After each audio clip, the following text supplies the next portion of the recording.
hadislerine aytadi. Salatul jamaa afdalu min salatil fard bi 27 daraja. Erkek kişinin meçitte okugan cemaat menен okugan namazı uyda жалгыз okugan namazdan karaganda 27 есе көбүрөөк сооп алат dedi. Eköten farz namaz. Eköten moynunda uyda okusanız da moynunuzdan kurtulasiz. Meçitte okusanız da moynundan milletten kurtulasiz. Birok meçitte cemaat menен okuganın ayırması bi 27 daraja. 27 есе көбүрөөк сооп алат dedi. Soğukta güçlürek olur. Yani жалгыз okugandan karaganda.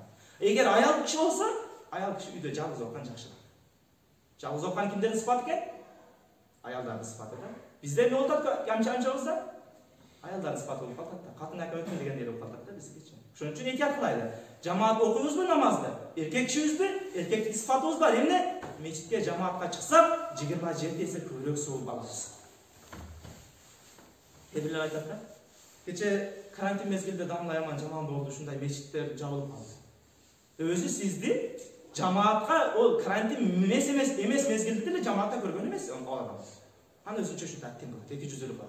Өзүнчө бизге Damlага келип атпагы, эмне келип алып өзүнү баягындай жакшы көрсөткөн адам, кудум баягы динге, жамаат, мечиттердин жабылып калгандыгына гам чеккен адамдай өзүн көрсөтүп атат да. Бул мечиттерге гам чегүү, мечитке келүү менен болот. Өзүнчө эле жабылып калды десе, аттиң деп коюш менен болбойт бул нерсе. Мечиттин кадырын айтат го. Мечиттин кадырын ким билет? Мечитке келүүчү инсан келет. Айттык өткөндө дагы. Мечитте дежурный эле адамдарыбыз бар, дежурный. Экөө, үчөө.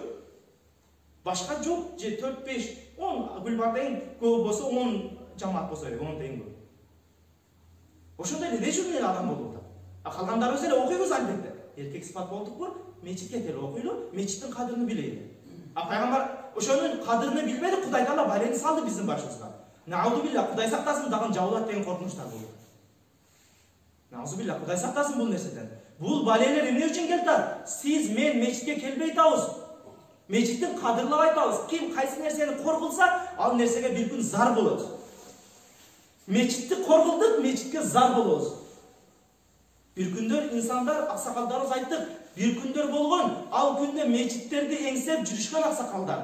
Азыркы күн бар, бирок бул күндө мечиттер ачык, жамаат инсан келген инсан болбой атат да, коркулуп атабыз.